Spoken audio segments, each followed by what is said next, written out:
Disebutkan dalam satu hadis,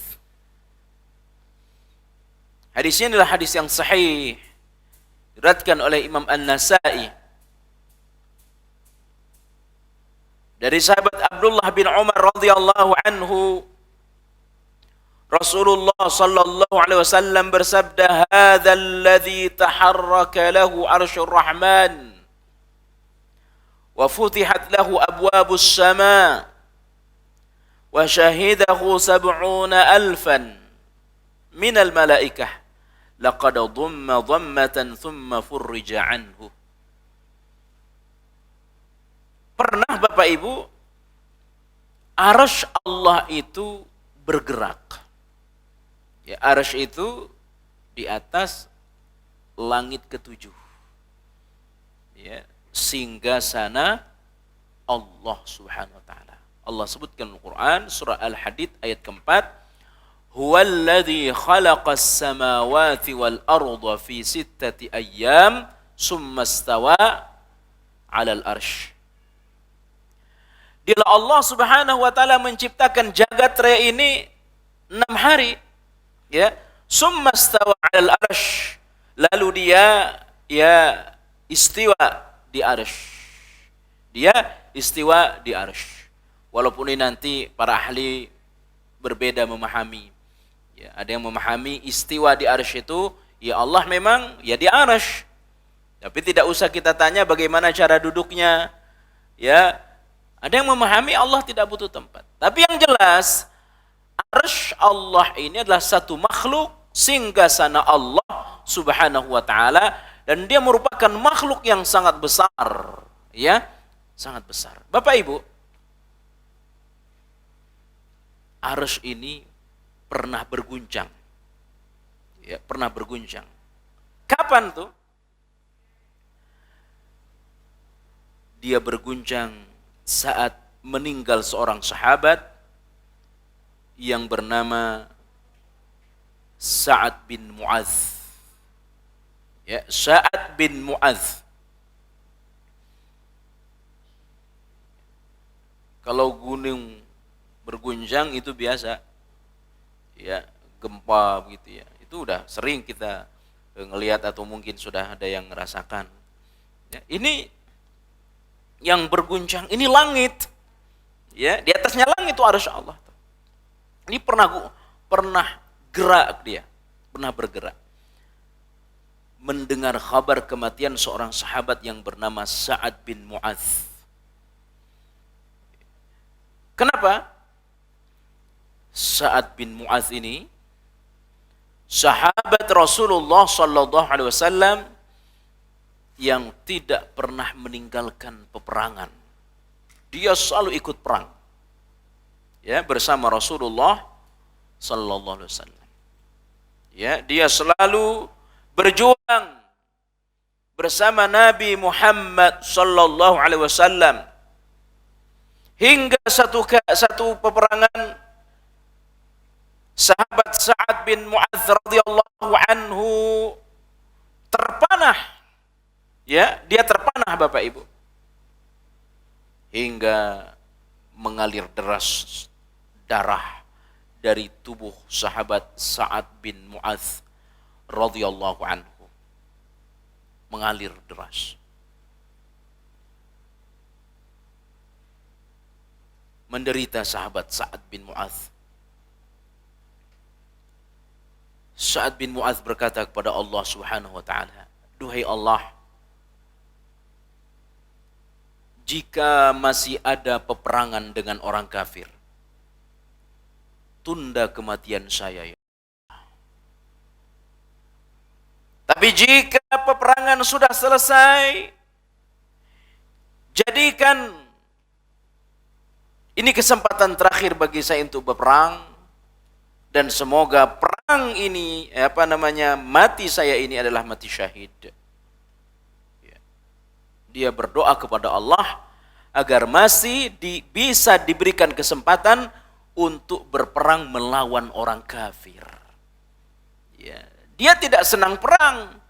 Ya, yang membuat dia senang adalah karena dia perang memperjuangkan agama Allah tabaraka taala.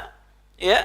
Karena peperangan ini sesuatu yang tidak disukai oleh setiap manusia. Allah sebutkan dalam Al-Qur'an, kutiba alaikumul qitalu wa huwa kurhul lakum wa asa an takruhu syai'an wa huwa khairul lakum. Diwajibkan perang bagimu. Sesuatu yang kalian tidak sukai. Bisa jadi apa yang tidak disukai belum tentu tidak baik. Apa yang kita sukai belum tentu baik. Perang itu enggak baik. Tidak ada orang yang senang perang. Tapi kalau yang nyuruh perang itu Allah Subhanahu wa taala, yang menyuruh perang itu Rasulullah sallallahu alaihi wasallam, maka para sahabat termasuk dalamnya sahabat Sa'ad bin Mu'adz menjadi senang untuk berperang. Ya, jadi bukan perangnya yang membuat mereka senang, membela agama Allah Subhanahu wa taala. Ya, termasuk kita ini. Ya, kita senang ke sini, datang ke sini bukan sekedar perkumpulannya, tetapi karena kita disuruh oleh Allah untuk talabul ilmi, maka kita datang ke sini.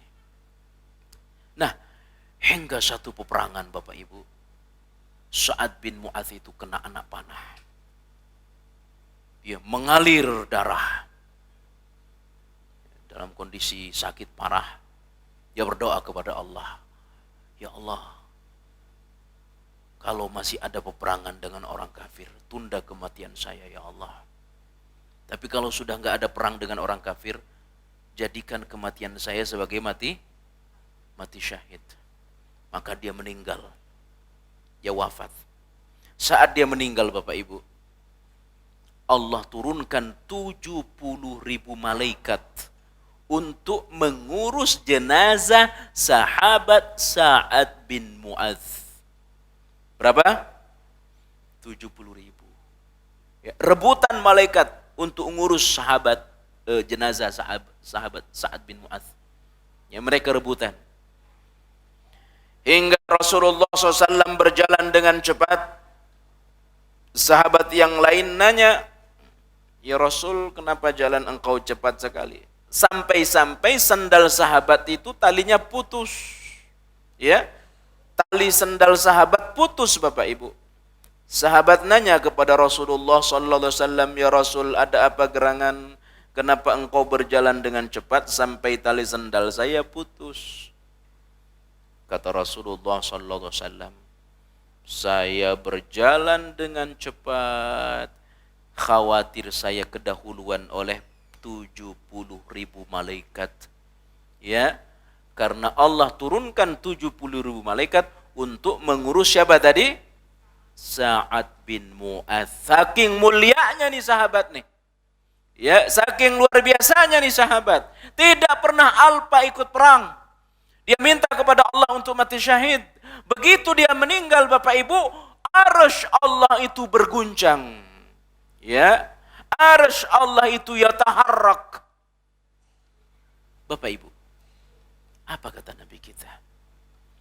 Andaikan ada orang yang selamat dari himpitan kubur, maka sahabat Sa'ad bin Mu'adz pasti selamat. Perhatikan. Orang yang sehebat sahabat Sa'ad bin Mu'adz, 70.000 malaikat mengurus jenazahnya, masih merasakan apa? Himpitan kubur Bapak Ibu. Masih merasakan himpitan kubur. Ya, jangankan himpitan kubur. Ya, tanah kejepit pintu sakit luar biasa. Ya, bisa berhari-hari itu, bisa bengkak, nangis seterusnya. Itu baru kejepit pintu. Makanya dulu waktu kita ngaji itu, saya yakin ibu bapak juga begitu. Waktu kita ngaji, ya, itu kadang syambu di sebelah kiri terbuat dari rotan. Ya, di sebelah kanan ada alat untuk ngejepit tangan. Itu saya masih ingat betul itu. Dan kalau kita dicambuk guru kita, tangan dijepit guru kita itu enggak marah orang tua kita dulu. Ya, betul Ibu? Ya, seneng. Karena dengan cara itu kita bisa baca Al-Quran. Nah, sekarang ini dipukul dikit udah lapor orang tuanya tuh. Ya, udah lapor orang tuanya. Kenapa? Udah kalau dijepit itu. Saya masih ingat betul. Ulah dijepit tangan, pakai rotan. Sakitnya luar biasa. Ya, bisa berhari-hari terasa itu. Bagaimana kalau dihimpit kubur? Ya, bagaimana kalau dihimpit tanah kubur? Tidak bisa nafas. Subhanallah. Bapak Ibu, andaikan orang bisa selamat dari himpitan kubur, maka sahabat Sa'ad bin Mu'adz selamat dari himpitan kubur. Tapi dia tetap merasakan yang namanya himpitan kubur. Bagaimana dengan saya? Bagaimana dengan kita ini? Yang bisa jadi sudah pasti dosa kita ini lebih banyak daripada dosa sahabat Sa'ad bin Mu'adz. Ya. Mungkin dia tidak punya dosa lagi. Ya. Mungkin punya tapi sudah diampuni oleh Allah Subhanahu wa taala. Ya. Apalagi kebaikan kita Bapak Ibu. Kebaikan kita ini tidak ada apa-apanya dibanding dengan kebaikan para sahabat, termasuk kebaikan sahabat Sa'ad bin Mu'adz. Ya.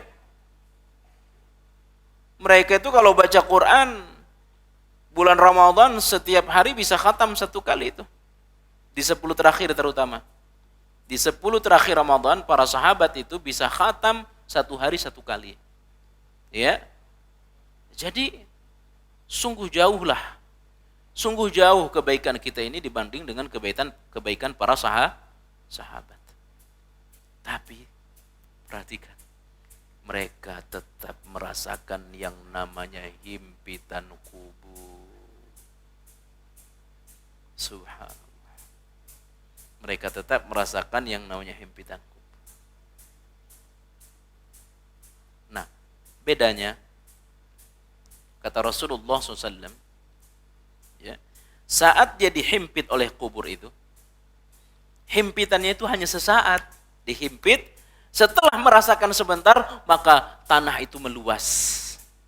Ya, tanah itu jadi meluas, seluas mata memandang. Setelah itu, sahabat Sa'ad bin Mu'adz merasa nikmat di alam kubur. Orang kafir, pendosa besar, itu dihimpit oleh tanah dan waktunya lama. Ya, waktunya lama. Orang beriman juga begitu, dihimpit sesaat. Setelah itu kuburnya meluas. Insya Allah seperti itu nanti kita. Ya, kalaupun kita merasakan tapi sesaat. Setelah itu kubur kita akan meluas insya Allah. Bantu yuk operasional Rumah Dakwah Al-Hujah dan terselenggaranya kajian serta dakwah Al-Hujah dengan menjadi donatur tetap setiap bulan berinfak Rp30.000. Dengan infaknya setiap bulan Rp30.000, insya Allah akan membantu dakwah Al-Hujah dan jadikan ini amalan yang istiqomah yang dilakukan terus-menerus atau kontinu. Allah mencintai amalan yang istiqomah walaupun sedikit. Terus istiqomah setiap bulan, jangan berhenti. Karena Allah mencintai hambanya yang istiqomah. Dan insya Allah ini akan menjadi amal soleh jariah dengan menyebarnya ilmu yang bermanfaat. Yuk salurkan amalan istiqomahnya setiap tanggal 3 setiap bulannya melalui